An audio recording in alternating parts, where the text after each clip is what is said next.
우리 시편 37편 우리 긴데 쭉 넘어가서 8절부터 11절까지만 봉독하겠습니다.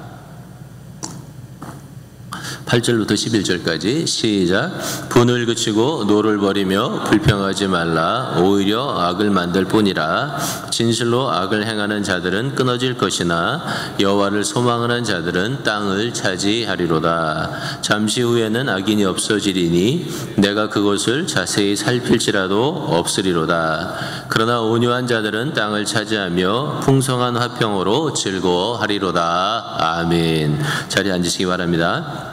사랑하는 살아계신 하나님이 우리와 함께 계심을 믿습니다. 아멘. 오늘도 강단을 통하여 선포되는 말씀을 통하여 여러분들의 영혼이 살찌고 상처가 치유되며 주님의 임재를 경험하게 되시기를 주의 이름으로 축복합니다. 꽤 오래전에 다른 세 분의 목사님과 같이 뷔페에서 앉아서 밥을 먹은 적이 있습니다. 우리 교단 목사님들이지만 그때 막 새로 만나서 잘 모르는 그런 형편에서 밥을 먹게 되었습니다. 두 분은 저보다 나이가 많으셨고 한 분은 저보다 나이가 적은 분이었습니다.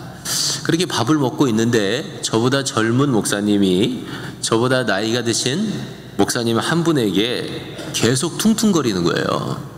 내용을 들어보니까 그 젊은 목사님이 말하기를 이 나이 드신 목사님이 재혼을 했는데 전 부인이 살아있는데 재혼을 하면 우리 교단에서는 목회를 하면 안 되고 불법이라고 말하는 것이었습니다. 갑자기 입맛이 딱 떨어지고 밥이 목에 넘어가지 않는 것으로 느껴졌습니다. 나이 드신 목사님이 처음에는 좀 참는 듯 했습니다. 그분이 이렇게 얘기했어요. 그럼 내 전 와이프가 이래저래 도망을 가서 다른 사람하고 사는데 그럼 나는 평생 혼자 살아야 되느냐. 이런 경우에는 보통 사람들이 유권 해석을 해서 이해를 해준다. 그런 이야기였습니다. 그러자 젊은 목사님이 그래도 그것은 불법이기 때문에 우리 교단법에 목사는 이혼한 사실이 없는 자 이렇게 되어 있기 때문에 그분의 목회가 불법이라고 다시 또 이야기하는 것입니다. 어떻게 네 사람이 모여서 식사를 하게 되었는지는 잘 모르지만 보통 문제가 아니었습니다. 드디어 나이가 드신 재혼하신 목사님이 버럭 화를 내었습니다. 에이 목사, 젊은 사람이 왜 그래? 제대로 알고 말해야지. 그러자 젊은 목사님이 다시 되들었습니다. 아니 B 목사님 왜 저에게 반말하십니까? 저 그렇게 막 대해도 되는 사람 아닙니다. 결국 젊은 목사가 자리를 뜨고 말았고 옆에서 점심을 먹던 저는 그러면서 모래알 씹는 소리만 내다가 점심을 마친 기억이 납니다. 법적으로 젊은 목사님이 맞는 것 같은데 그래도 나이가 15년 이상이나 차이가 나는 선배 목사님에게 그렇게 해서 되나 싶기도 하고 잘못한 것을 잘못한 것이라고 인정하지 못하는 선배도 그렇고 참 이런 이야기 하는 것 자체가 부끄럽습니다. 제가 오늘 아침에 이렇게 듣기에도 민망한 불편한 예화를 들고 나온 이유는 이 두 분 중에 누가 잘했다 잘못했다를 말하고자 하는 것은 절대 아닙니다. 오늘 우리가 온유에 대해서 설교를 하고자 하는데 제가 지금 드린 예화는 온유함을 배우기에 매우 좋은 예화이기 때문에 그렇습니다. 성경에 보면 제가 지금 여러분에게 드린 예화와 비슷한 일이 있었던 때가 있었습니다. 그것이 기록된 것은 민수기 12장인데 민수기 12장에서 재혼한 목사는 모세였습니다. 그리고 그가 새롭게 취한 여자는 구스 여자 이디오피아 여인이었습니다. 모세를 강하게 비판했던 사람들은 미리암과 아론입니다. 아마도 미리암이 더 강력하게 모세를 비방했던 것으로 보입니다. 이때 모세의 첫 번째 아내였던 시포라가 죽었는지 아니면 죽지 않았는지는 성경에 기록되어 있지 않습니다. 성경은 모세가 구스 여인과 결혼을 했고 이 사실에 대해서 미리암과 아론이 아주 심각하게 모세를 비방했다고만 기록하고 있습니다. 성경은 구스 여자가 피부가 검어서 비난을 한 것인지 아니면 유대인이 이방인 여자와 결혼했기 때문에 비방을 한 것인지, 아니면 나이가 80이 넘어서 재혼이 말이 안 된다고 생각해서 비방을 한 것인지, 그런 것들은 전혀 써있지 않습니다. 단지 성경은 미리암과 아론이 재혼한 모세를 심각하게 비방을 했다고 쓰고 있고, 또 그 기회를 타서 이 아론과 미리암이 이스라엘을 이끌어가는 모세의 리더십을 차지하려고 했던 그런 정황이 보입니다. 그래서 이 미리암과 그리고 아론이 뭐라고 얘기하냐면, 하나님이 모세와만 말씀하셨느냐, 우리에게도 말씀하시지 않았느냐, 이렇게 말하면서 자기들의 리더십을 주장하는 것을 보게 됩니다. 그런데 이러한 상황에서 성경은 뜻하지 않게 옳고 그름의 문제가 아닌 첫 번째로 성품의 문제를 지적하고 있고, 두 번째는 하나님과의 관계의 문제를 지적하고 있습니다. 민수기 12장 2절과 3절을 읽어보겠습니다. 시작. 그들이 이르되 여호와께서 모세와만 말씀하셨느냐, 우리와도 말씀하지 아니하셨느냐 하매 여호와께서 이 말을 들으셨더라. 이 사람 모세는 온유함이 지면의 모든 사람보다 더하더라. 아멘. 성경은 바로 이런 상황에서 모세의 온유함을 주목하고 있다는 것입니다. 모세는 지면에 있는 어떤 사람보다, 세상에 있는 모든 사람보다 더 온유했다, 그렇게 성경은 쓰고 있는 것입니다. 이게 무슨 말이냐면, 본래 온유라고 하는 말은 비방받는 상황, 욕먹는 상황, 체면이 깎이고 부당하게 대접받고 있다고 생각되는 상황, 내 권위와 위신이 침해당하고 있다고 느끼는 상황, 내가 심각하게 내적인 상처를 입을 수 있는 바로 그런 상황에서 보여지는 성품이 뭐냐면, 그게 온유라는 걸 가르쳐 주는 거예요. 이 이야기의 결론은 대부분의 성도님들이 다 잘 알고 계십니다. 하나님은 모세와 아론 그리고 미리암을 회막 앞으로 부르시죠. 그리고 모세에 대해서 증언하시는데 12장 6절과 8절을 한번 읽어보겠습니다. 6절부터 8절까지 시작. 이르시되 내 말을 들으라. 너희 중에 선지자가 있으면 나 여호와가 환상으로 나를 그에게 알리기도 하고 꿈으로 그와 말하기도 하거니와 내 종 모세와는 그렇지 아니하니 그는 내 온 집에 충성함이라. 그와는 내가 대면하여 명백히 말하고 은밀한 말로 하지 아니하며 그는 또 여호와의 형상 복원을 너희가 어찌하여 내 종 모세 비방하기를 두려워하지 아니하느냐. 아멘.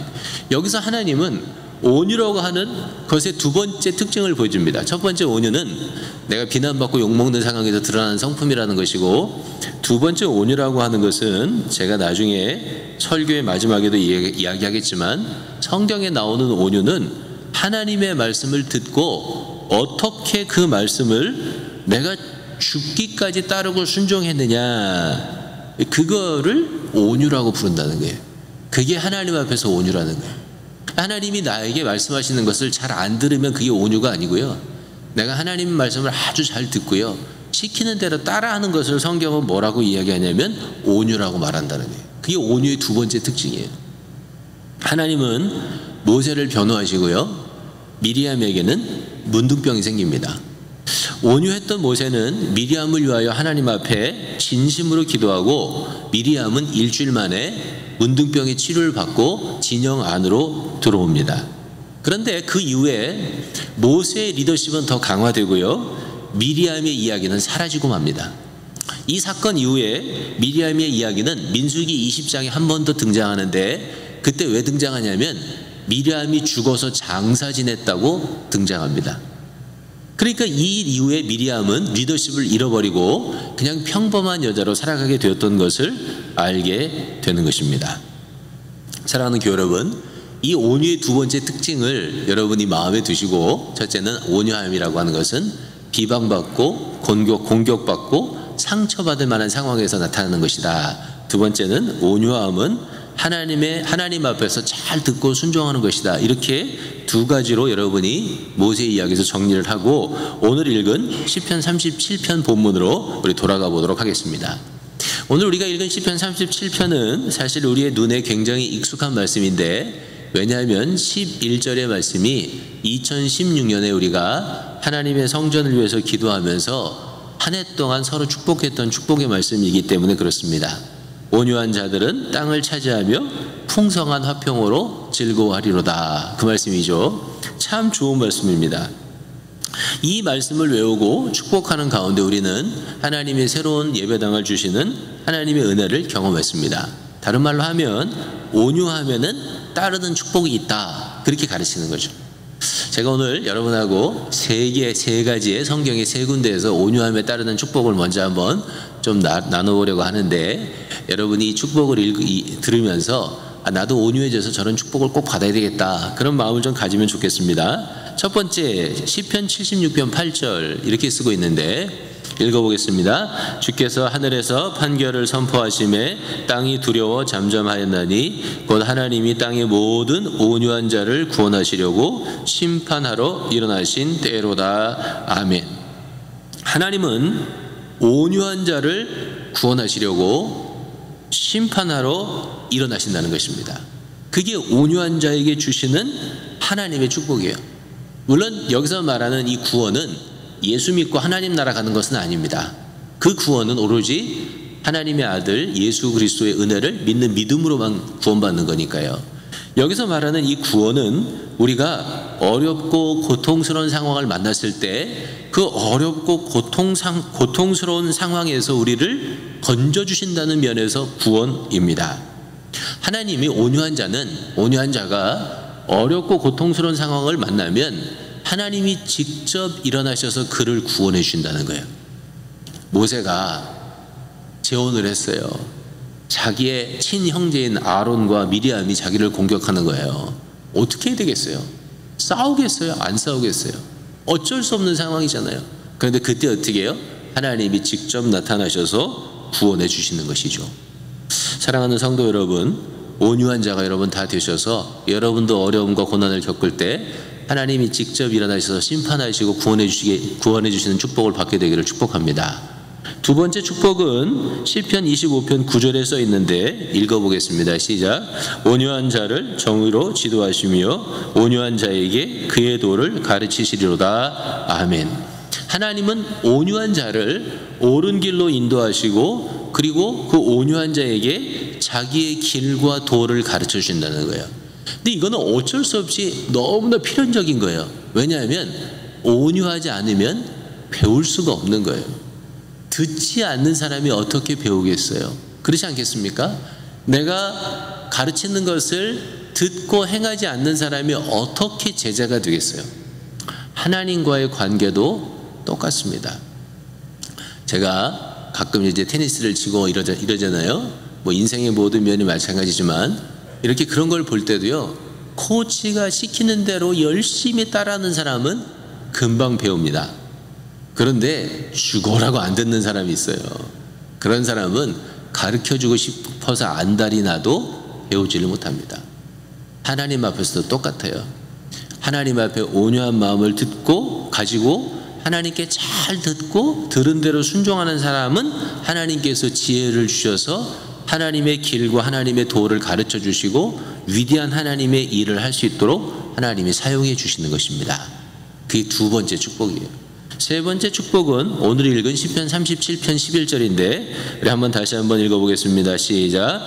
그러나 온유한 자들은 땅을 차지하며 풍성한 화평으로 즐거워하리로다. 아멘. 온유한 자에게 땅을 주신다는 거예요. 예수님도 똑같은 말씀을 산상수훈해서 하셨는데 온유한 자는 복이 있나니 땅을 기업으로 받을 것이며 그렇게 얘기했죠. 사나운 자, 강한 자, 두려움으로 맹위를 떨치는 자는 땅을 차지할 것처럼 보이지만 그런 자들은 순식간에 나타났다가 순식간에 사라진다는 거예요. 진짜 땅을 차지하는 사람은 평화를 누리는 온유한 자라는 거예요. 어떤 분의 글을 읽었더니 이렇게 썼어요. 짐승들을 보라. 사납고 거친 맹수들이 가장 먼저 멸종한다. 맞는 말이잖아요. 뭐 사자나 포식자가 멸종하는 거지 양이나 이런 게 멸종하지 않는다는 말이에요.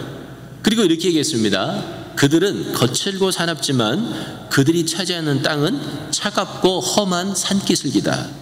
넓고 푸른 평야는 온순한 양과 소와 같은 초식동물들이 차지하며 그들은 번성하게 된다. 진짜 맞는 말 아닙니까? 강한 자가 이길 것 같고요, 강한 자가 세상을 차지할 것 같지만 그게 아니라는 거예요. 비슷한 깨달음이 동양에도 있었는데요. 여러분이 잘 아는 노자라고 하는 사람이 있잖아요. 중국의 유명한 철학자고 스승이죠. 근데 노자의 선생님은 상창이라고 하는 분이었대요. 근데 이 상창이라고 하는 선생님이 연세가 많이 드셔갖고 돌아가실 때가 다 됐습니다. 그래서 노자가 이제 그 사부에게 마지막으로 인사를 하러 갔어요. 인사를 하러 가서 스승을 찾아가서 이렇게 부탁을 했답니다. 선생님, 이제 제게 마지막 가르침을 주십시오. 그랬다는 거예요.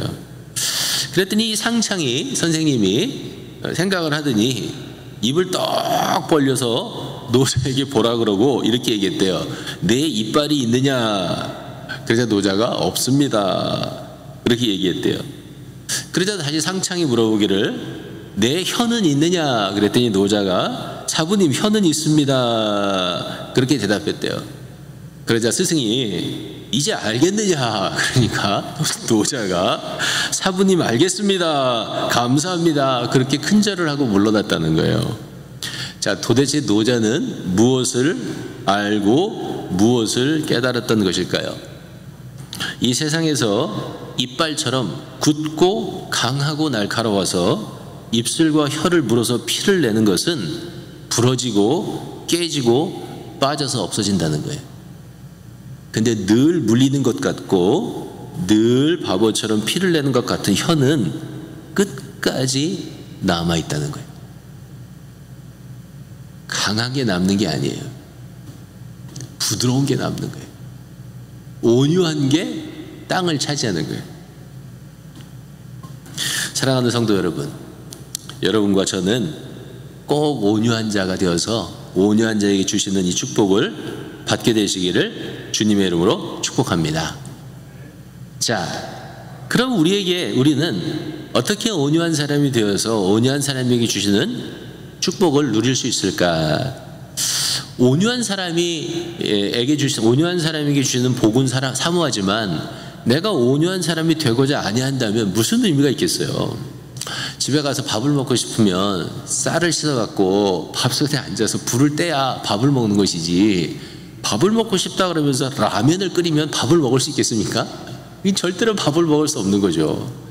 내가 온유한 사람이 받는 축복을 받고자 한다면 내가 온유가 뭔지 알아야 되고 온유한 사람이 될 수 있도록 최선의 노력을 다해야만 그 복을 받지 않겠습니까? 예, 그런 면에서 시편 37편은 아주 중요한 가르침들을 주고 계십니다. 시편 37편에 있는 데서 요약해서 그 안에 있는 것만 여러분하고 나눠보겠습니다. 먼저 37편 8절을 읽어보겠습니다. 시작. 분을 그치고 노를 버리며 불평하지 말라. 오히려 악을 만들 뿐이라. 첫째, 분을 그쳐야 합니다. 그것이 온유함의 실천이에요. 뭐가 온유냐? 분내지 않는 게 온유한 거예요. 특히 이 분은 언제 그쳐야 되냐면 상처받고 공격받고 무시당하고 체면이 상하는 때예요. 그때 분을 그쳐야 돼요. 그리고 노를 버려야 돼요. 특히 우리를 상처받게 하는 사람들이 우리의 형제, 자매, 가족 그리고 교우들일 때 그렇게 해야 합니다. 성도는 불의에 대해서 온유할 필요가 없습니다. 성도는 악에 대해서는 부드러워서 안 됩니다. 성도는 불의, 거짓, 악, 우상숭배, 음행 이런 것들에 대해서는 단호해야 되는 것입니다. 이런 것들에 대해서는 따뜻하지 말고 얼음처럼 차가워야 합니다. 악은 미워해도 상관없습니다. 불의에 대해서는 분노하는 것이 옳습니다. 그것이 거룩함을 지키는 방법이에요. 하나님도 성경에 보면 악에 대해서 불의에 대해서는 어떻게 하셨습니까? 진노하셨고 심판하셨습니다. 우리가 분을 그쳐야 되는 때, 노를 버리는 때는 언제냐면 나의 남편, 나의 아내, 나의 자녀, 나의 부모, 그리고 교회의 형제 자매들을 대할 때입니다. 특히 온유라고 하는 말 자체가 나에게 상처를 주고 아픔을 주고 무시하고 힘들게 할 바로 그때가 언제냐면 온유함이 필요하고 온유함이 드러날 때이기 때문에 바로 그때 화를 그쳐야 되는 것입니다. 분, 그걸 화죠, 앵거죠. 영어로는 이 부분을 읽어보면 이렇게 써있는데 refrain from anger and turn from wrath 이렇게 되어 있습니다. refrain이라고 하는 단어는 그만두다, 삼가다, 참다, 억누르다, 자제하다 그런 말입니다. 자, 왜 refrain이라고 썼느냐, 왜 그치라고 썼느냐, 그 이유는 상처받을 만한 일을 당하고 공격받고 비난을 받으면 누구나 다 화가 난다는 거예요. 그런 형편에서 화가 안 나면 그거는 정신과에 가봐야 돼요. 그건 정상적인 사람이 아니야. 사람은 누구나 공격받고 어려운 일이 생기면 다 화가 나요. 그런데 그 화를 참고 억누르고 절제하는 것이 뭐냐면 분을 그치는 거라는 거예요.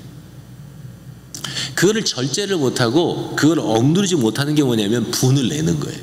성경은 화가 나는 것은 인간이 감정을 갖고 있기 때문에 어쩔 수 없다는 사실을 인정해요. 그런데 온유한 사람은 내가 화가 나도 그거를 누른다는 거예요. 그걸 절제한다는 거예요. 상처받을 만한 일을 당하면 저도 그런 걸 느끼는데 숨이 탁 막혀요. 그리고 혈압이 빨라져요. 온몸에 긴장감이 생기고요. 눈알에 힘이 들어가요. 어떤 때는 얼굴이 빨개지기도 해요. 근데 그거를 참고 억누르고 절제하는 거예요. 옆에 있는 사람이 그것을 보면서 어쭈 참네 그런 상황을 생각해 보세요. 그게 분을 그치는 거예요. 옆에 사람이 볼 때 이 사람이 참고 있구나, 그걸 느껴야 그게 분을 그치는 거예요. 형제 자매 가족에게 내가 공격받고 비난받고 오해받아서 막 화가 날 때 우리는 이렇게 생각하면 돼요. 야, 온유를 실천할 때구나. 참자, 나를 억누르자, 온유의 복을 받자. 그렇게 그치는 것이 온유예요. 두 번째는 노를 버리는 거예요. 노를 버린다는 말은 turn from wrath 이렇게 되어 있는데요, 노여움을 버리는 거예요. 노여움은 막 화가 극도로 이렇게 치솟은 거죠. 그래서 막 폭발해 버리는 거예요. 화가 머리끝까지 나와서 정신이 없는 거예요. 소리를 지르고 물건을 집어 던지고 어떤 사람은 손찌검을 하기도 합니다. 근데 그게 뭐냐면 그게 노여움이에요. 근데 성경은 분은 그치라고 되어 있지만 노여움은 어떻게 되어 있냐면 노여움은 버리라고 되어 있어요. 억누르는 게 아니고 버려야 돼요. 그걸 온유라고 불러요. 이 노를 버리라고 하는 것을 제가 다른 말로 설명하면 손을 씻다 그런 말이에요. 뭘 손 씻느냐? 도박하는 사람이 나 손 씻었어요 그러는 거 있잖아요. 그죠? 내가 도둑놈인데 나 이제 손 씻었어요 그러잖아요. 그 무슨 말입니까? 다시는 도박을 안 한다는 말이고 다시는 그 도둑질을 안 한다는 거잖아요. 그걸 손 씻는다고 말하는 거예요. 노를 버리는 게 그거예요. 노는 절제하는 게 아니에요. 화는 절제해야 돼요. 근데 노는 버려야 돼요. 더 이상 분노하는 것에 속해 있으면 안 돼요. 특히 한국의 아버지, 할아버지, 남자친구들이요, 나는 한 성질 한다, 성질 났다 그러면 물불 안 가리고 폭발해 버린다, 그런 것하고 빠이빠이 하셔야 돼요. 그걸 빠이빠이 하는 것을 뭐라고 얘기하냐면 그걸 온유라고 이야기해야 돼요. 사랑하는 여러분, 명심하십시오. 우리 주변에 가까운 사람들이 우리가 갑자기 성질이 나서 터질까봐 조마조마해서 살게 하면 안 되는 것입니다. 나는 가끔 성질이 나면 그러지만 뒤끝은 없습니다. 그런 사람들이 있어요. 자기는 뒤끝이 없는 거예요. 근데 옆에 사람은 다 그 성질 내는 동안에 깨져버려요.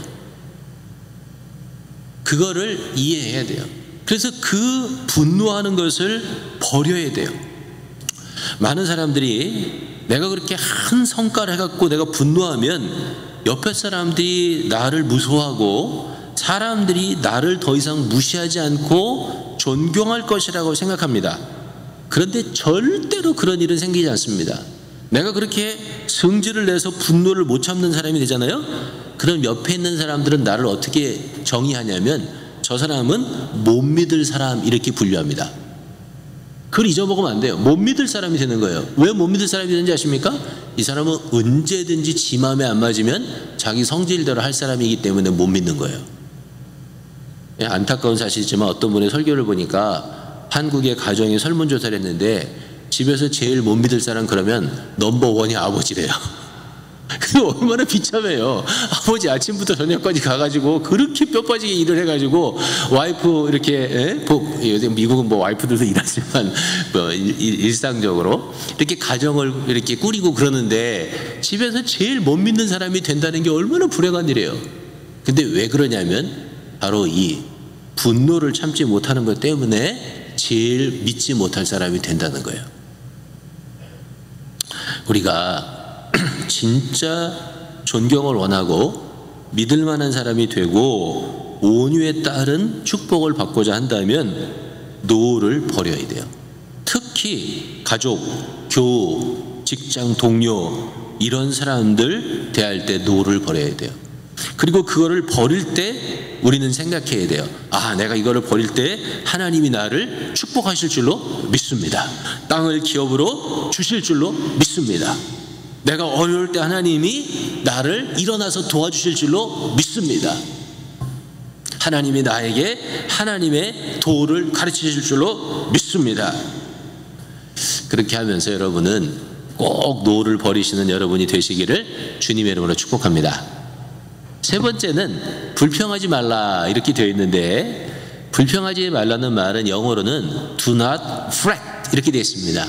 fret이라고 하는 말은 우리나라 말로는 조바심 치지 말라, 안달복달하지 말라, 안절부절하지 말라 그런 말입니다. 현대인의 성경에는 안달하면서 걱정하지 말라 이렇게 번역을 해놨습니다.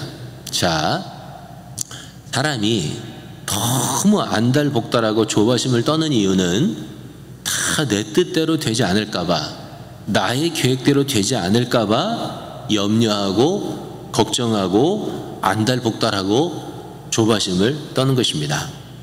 그렇게 하지 말라는 거예요. 그게 왜 온유함과 관련이 있을까요? 9절과 10절을 읽어보겠습니다. 시작. 진실로 악을 행하는 자들은 끊어질 것이나 여호와를 소망하는 자들은 땅을 차지하리로다. 잠시 후에는 악인이 없어지리니 내가 그것을 자세히 살필지라도 없으리로다. 아멘. 사랑하는 성도 여러분, 안달복달하지 말아야 되는 이유는 악인은 없어진다는 거예요. 잠시면 없어진다는 거예요. 내가 뭐 막 어떻게 하려고 하지 않아도 없어진다는 거예요. 그런데 온유한 사람은 어떤 사람이냐면 하나님을, 여호와를 소망한다는 거예요. 여호와를 소망하기 때문에 하나님이 나를 아시고 나에게 축복하시고 땅을 주실 것이라는 것을 알기 때문에, 그것을 소망하기 때문에 안달복달 안 한다는 거예요. 하나님을 소망하는 자가 어떤 자냐면 바로 온유한 자라는 것입니다. 하나님을 소망하기 때문에 하나님을 의지하고 하나님 앞에 하나님을 기다리고 또 하나님 앞에 순종해요. 하나님을 소망하기 때문에 하나님의 음성을 들어요. 하나님의 축복을 믿기 때문에 하나님의 말씀에 순종해요. 자, 아까 설교의 초반부에 모세 이야기를 했죠. 모세가 온 땅에 있는 사람들 중에서 가장 온유했던 사람인 이유는 그가 세상에 있는 어떤 사람들보다 더 가까이 그리고 더 정확하게 하나님의 말씀을 들었던 사람이라는 거예요. 그리고 뿐만이 아니고 그 말씀을 죽을 때까지 마음을 다해서 따라갔던 분이 누구냐면 모세라는 거예요. 그런 면에서 모세는 세상에서 가장 온유한 자였다는 거예요. 그래서 온유의 반대말은 포악이 아니고요, 놀랍게도 성경적으로 보면 교만이에요. 교만은 하나님을 잊어버리는 거예요. 신명기 8장 14절에 이렇게 쓰고 있는데, 내 마음이 교만하여 내 하나님 여호와를 잊어버릴까 염려하노라. 이게 하나님 앞에서 온유함의 반대예요. 교만하면 하나님을 잊어버려요. 교만하면 하나님을 소망하지 않아요. 교만하면 하나님 앞에서 하나님의 음성을 듣지 않아요. 교만은 자기 뜻을 주장하고 온유는 하나님의 뜻을 듣습니다. 교만은 자기 뜻을 이루기 위해서 고군분투하지만 온유는 하나님의 뜻을 이루기 위해 순종하고 기다립니다. 교만은 자기가 자기를 지배하고 자기가 세상을 지배하려는 거예요. 온유는 하나님께서 자신을 지배하기를 기대하며 하나님께서 또한 세상의 주인으로 드러나기를 원하는 마음이에요. 온유라고 하는 말은 신약에서는 프라우스테라고 하는 말이고요, 구약에서는 아나브라고 하는 말을 씁니다. 이 말은 겸손, 가난이라고 하는 뜻도 있지만 본래 의미는 어떤 의미냐면 domesticated라고 하는 의미예요. 그 domesticated가 뭐냐면 길들여졌다 그런 말이에요. 온유함은 그래서 반드시 관계에서 판가름이 나요. 자, 말이 한 마리가 있어요. 근데 이 말이 온유한 말인지 사나운 말인지는 언제 알 수 있냐면 말 혼자 있을 때는 절대로 알 수가 없습니다. 언제 알 수 있냐면 그 옆에 주인이 있을 때 알 수 있어요. 이 말이 주인이 말하는 대로 서라 그러면 서고 뛰라 그러면 뛰고 뒤로 물러나라 그러면 물러나고, 그러면 그건 온유한 말인 거예요. 아무리 힘이 세고 폭발적인 달리기 능력을 가졌다고 하더라도 주인의 말에 복종하지 않는 말은 절대로 온유하거나 온순한 말이 아닙니다.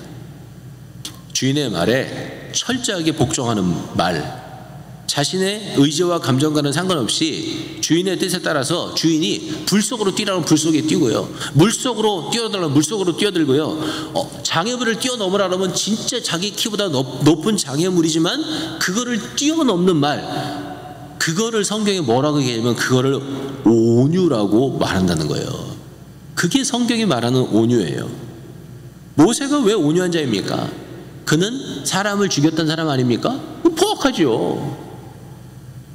시내산에서 내려왔는데 백성들이 송아 잡혀서 춤추고 있었습니다. 하나님이 주신 두 십계명을 어떻게 해요? 바닥에 집어던져서 깨버리잖아요. 그것뿐입니까? 레위 사람을 명해서 우상 숭배한 사람을 죽이라고 얘기합니다. 몇 사람이 죽었는지 아십니까? 3,000명이나 죽었어요. 근데 왜 모세가 온유합니까? 모세가 온유한 이유는 거기 있는 게 아니에요. 모세가 온유한 이유는요, 하나님 앞에서 하나님 앞에 철저히 하나님의 음성을 듣고 철저히 하나님의 음성에 순종했다는 거예요. 그게 성경에 나오는 온유예요. 그래서 온유는 애써서 되는 게 아니에요. 그거는 노력해서 이루어지는 것도 아니에요. 참아서 되는 것도 아니에요.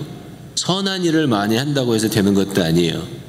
성경이 나오는 온유는요, 늘 예수님과 가까이 친밀하게 지내면서 주님 앞에 순종할 때만 이루어지는 것이 뭐냐면 그게 온유란 말이에요.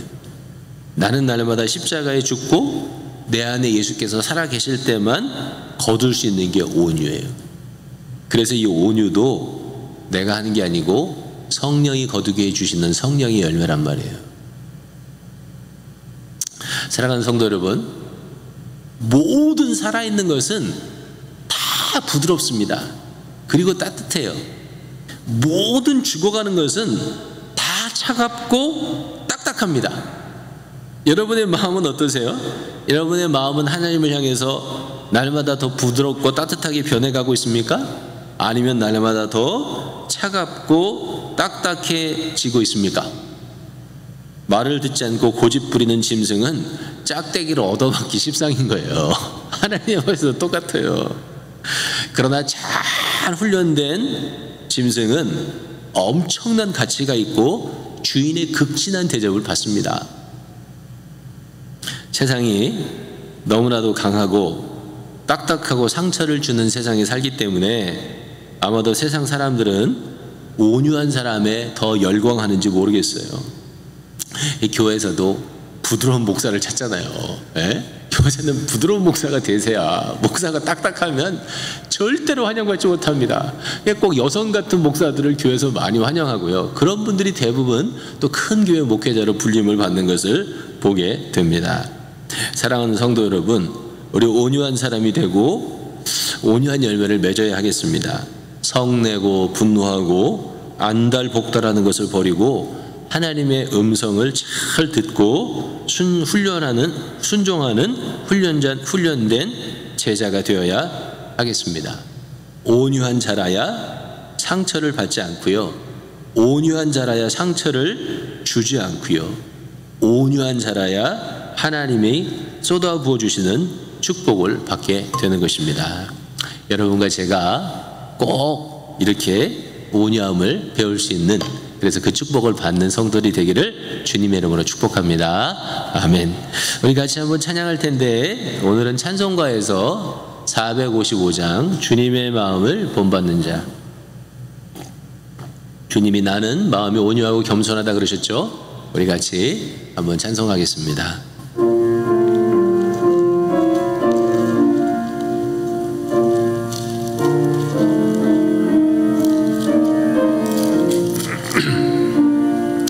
주님의 마음을 본받는 자, 그 마음의 평강이 찾아오면 험악한 세상을 이길 힘이 하늘로부터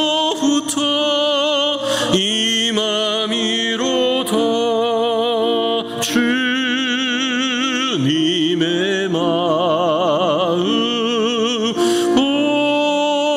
본받아 살면서 그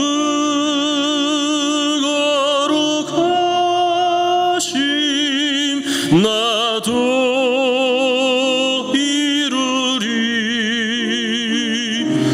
가는 길 거칠고 험하여도 내 맘에 불평이 없어짐을 십자가 고난을 이겨내신 주님의 마음 본받음이라. 주님